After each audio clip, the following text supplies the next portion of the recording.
Welcome back to the Talking Hedge. I'm Josh Kincaid, capital markets analyst and host of your Cannabis Business Podcast. Back on the line with us is Mark Losh. He's the founder of Prevail Ventures. He's got a boutique advisory, helps companies from start to finish, raise capital, all of the above. So welcome back on the podcast. Thanks, Josh. Good to be here. So today we're going to be talking about a Benzinga article in the top 10 cannabis industry news stories of the week. Starting with number 10, the MLB removes cannabis from the drug of abuse list. Major League Baseball also tests for opioids following the player death this summer. So the MLB will now treat cannabis like alcohol under the league's new treatment-based approach. The new drug policy even received praise from Trump and the White House. Mm-hmm. So that's going to have a lot of downstream effects. So kudos to them. Right. Well, you know, when I played ball back in the 70s and 80s, Major League Baseball was going through a huge problem with drugs at that time, and they cleaned most of that up. It was amphetamine related. They cleaned most of that up, and then of course they got hit again around 2000 with the PEDs, you know, the performance enhancement drugs, with McGuire and Bonds and that Sosa and that whole cast and crew. So MLB is really trying to take a different approach to this, and I find it refreshing. But they seem to run into this every few years, and National Football League, they're also reviewing their guidelines. So, you know, that's good. And it is highly visible with kids and young adults. So I think there's a lot of good that comes out of it. I ran into Marvin Washington, who's a Super Bowl winner with the Jets, and he's running IsoSport, part of Isodial. He's an advocate. His hands are all jacked up, and he's been an advocate for cannabis in the NFL. Yep. So the MLB and the NHL are predominantly white, and there is some sort of, I would say, racism to that. I would agree with Marvin that there is some racism, because you can see that with all the white hockey players, all the white baseball players, they're never tested. They actually don't really test for cannabis. So now it's official. They officially removed it. But you never saw baseball or hockey people getting nailed for cannabis. And you look at basketball and football, which is predominantly black athletes, they're getting nailed left and right. I would agree. Yeah, whether it's intentional or not, it does come out as being racist. And those guys, you know, they lose their livelihood literally after a couple. There was just a guy this past weekend, NFL player that, you know, he's banned for life now because he's had like 5 violations under the cannabis policy. Mm-hmm. I love the story of Ricky Williams because it makes me reflect on my own thought patterns. I thought Ricky Williams was crazy. I thought he was a lunatic. And now I've got nothing but the utmost respect for him, because he said, I don't care about the Miami Dolphins. I don't care about your pension plan. He knew what cannabis was going to do for him, and he just got rid of everything. He's incredibly spiritual. Yep. And so I've got a lot of respect for the guy now, whereas before I thought he was nuts. And so I've done a complete He's a perfect example. He just said, as you said, he said, heck with football, heck with notoriety. Mm-hmm. I can go do something on my own and feel good about it. And he just said, I'm not going to give up pot. And he didn't care about what anybody thought or said about him. He's just doing his own thing. Didn't. I mean, he's got his own issues, right? I mean, he's got like 12 kids and doesn't really pay attention to any of them. So I mean, he's got his issues. But as it pertains to cannabis, I love how he just doesn't care. He gives zero cares. Yep. Number 9 on the list is that Leafly investigation inside the $1 billion race to patent cannabis. U.S. Patent and Trademark Office has already issued several patents for specific kinds of cannabis, and for more wide-ranging utility patents. So far they've gone unenforced and even unnoticed. I actually have a holiday party today that I'm going to go to, and the individual has 40 patents. Companies called Deep Cell. They have ruby sugar, emerald gem, and all of these salts and sugars. And so I'm going to go in there with a product, and hopefully they can help the patent. That can be a huge problem. I mean, I hope that I don't know what the right answer is, but you know, the example that's used in the article about Monsanto and how they have screwed so many farmers and smaller companies. And you know, I'm originally from the Midwest, Indiana, and it's a huge corn state. And there were people there's a famous documentary that I can't remember the name of right now about how it's about Monsanto and how they've just corrupted the entire agricultural industry with these patents. Mm-hmm. And there were guys in my hometown that were taken to court by Monsanto for trying to use their own strain of their own corn, seed corn. And Monsanto came in and whacked them out. So I hope that doesn't happen here. I hope so. I was trying to find the name of the CEO up in Canada, ticker symbol Oils. They also have a lot of patents as well. I don't think China recognizes agricultural patents. And so the international community is going to find this to be very interesting, because if you go to Asia, none of that matters. And so it's very different, and time will tell how that rolls out. So number 8 on this list is that top NFL owners and players expect cannabis policy to change following the MLB action. So we kind of talked about that with Marvin Washington, and hopefully that. I think what's cool here with the NFL is that you have 2 vocal advocates already on the owner side and on the player side. I mean, if Brady says we should do it, all the other players are going to fall in line. And it's good that it's a white guy out there leading the charge. And you've also got Jones, who's, probably the most vocal of the owners. So it's, back to what you were saying, if the white guys will lead the charge, maybe the black guys get the benefit of it. Hopefully. Number 7, Ontario expects to start selling edibles in January. Canada's largest cannabis market will have to wait until after the holidays for Cannabis 2.0. So Ontario cannabis stores will start selling Cannabis 2.0 products in the new year. The government store confirmed edibles, extracts, vapes, and topicals should start to appear in stores January 6th. But I don't think they're going to be selling vapes. I thought that was to be determined. Well, I think when I read through the article, I did see that vapes were coming out. January 6th. Yeah, that was the date. Yeah, I know there's going to be some people. I think Maryland is having some issues with vapes, and there's some, it's smaller areas. It's not obviously a systemic yet, but there's some issues obviously with vapes and the hardware and vitamin E acetate. And I think we'll get to that on this list eventually. Right. Number 6 is that federal officials identify vape cartridge brands associated with illness outbreak. Right.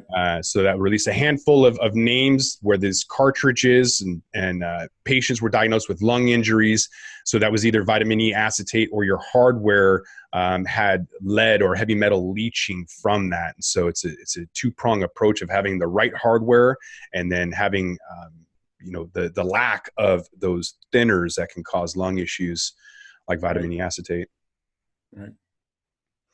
So hemp sales could increase by more than 100 million by 2022, according to the USDA. U.S. hemp sales could increase by as much as $25 million next year, and then by more than 100 million by 2022. So, I mean, I see the 600,000 pounds coming out of the ground in California. I see the demand, but with prices plummeting 50% over the last 5 years for cannabis, we can see that hemp has decreased about that much already this year alone. And there's a lot of companies that are struggling as a result of the decrease in price for CBD that haven't yet really transitioned to CBG, CBN, CBL, some of these other, more rare cannabinoids that have a higher margin. Yeah, it looks like there's going to be downward pressure for a while. So you kind of you ask yourself the question, where's the increased revenue going to come from? It's going to have to be a lot more consumption. Yeah, it's just an agricultural ingredient, right? So when people are putting everything into this, expecting those prices to remain where they're at, that's speculation and a dream. This is all normal. Law of supply and demand. Exactly. So New Jersey lawmakers take the first steps to put cannabis legalization on the ballot for 2020. I think New York should probably be on there as well. But New Jersey Assembly and Senate committee hearings on Thursday, that's today, last Thursday, they discussed resolution that would put the question of cannabis legalization before voters on a 2020 ballot. So hopefully the East Coast will start to replicate the West Coast and more legalization, or at least regulation. Get the whole coast going, but we're going to have tough time down in North and South Carolina, and that's going to be tough down there, I would think. we'll start with medical and CBD and work our way up. Yep. Do the same old process. Mm-hmm.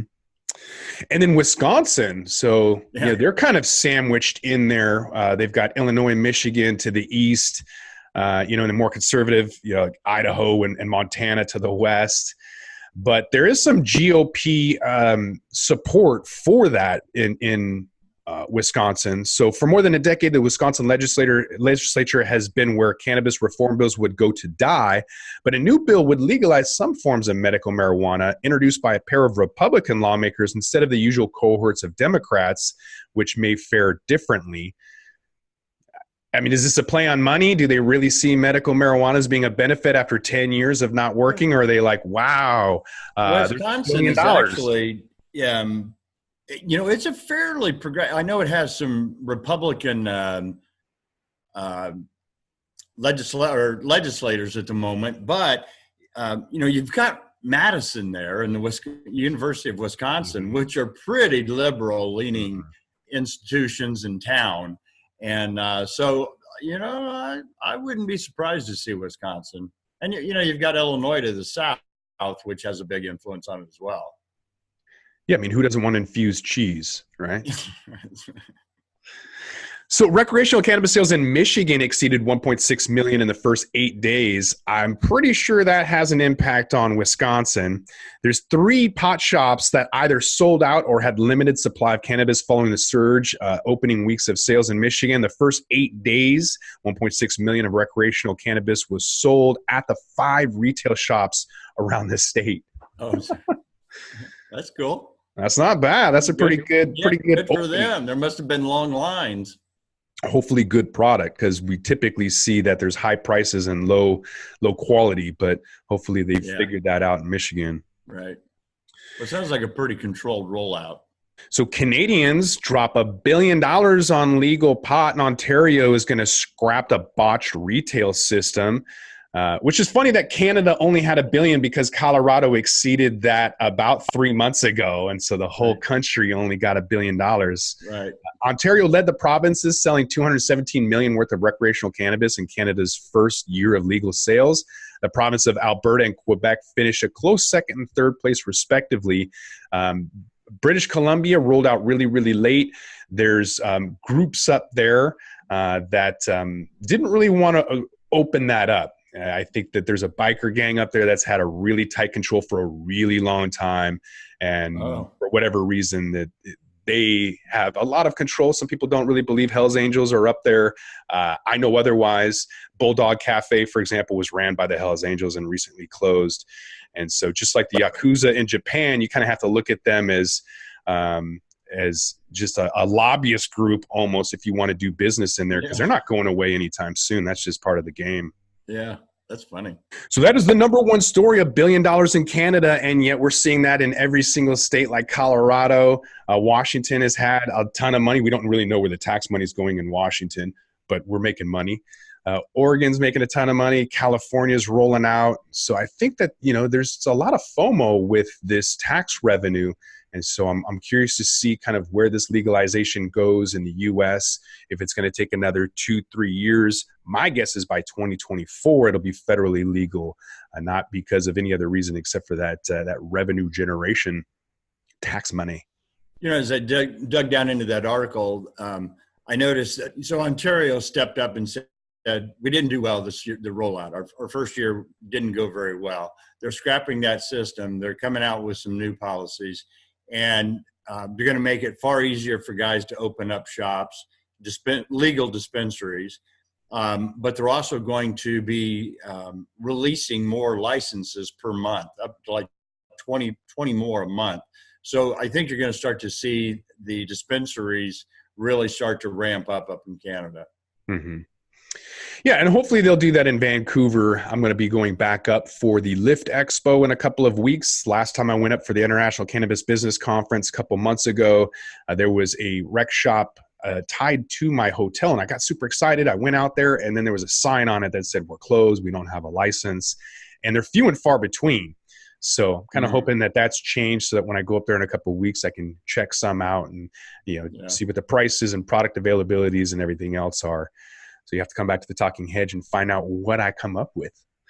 So with that, we're going to roll this one up. I'm Josh Kincaid. This is the Talking Hedge. I want to thank my guest, Mark Losh. He is with Prevail Ventures. He is the founder of a boutique advisory firm that can help you raise capital or just figure your shit out. Whatever you need, Mark's your guy. So Mark, thanks for being back on the podcast. All right. Hear, hear. Thanks, Josh. So with that, we're going to roll this one up. Don't forget to like, share, and subscribe, or don't. And I'm out. By the way, if you enjoy the content, please show your support with the cushy gesture of $4.20 a month on the Talking Hedges Patreon page. This will kind of help you spread the word. I've been asked to speak all over the world, from Toronto and Colombia, Spain, Miami, all over, Tokyo. But your support's important to me. I haven't monetized the podcast. I want to be as authentic and transparent as possible. I want to avoid conflicts of interest or even the perception of paid opinions. So don't forget to like, share, and subscribe, or pay me on the Talking Hedges Patreon page, or don't, and I'm out.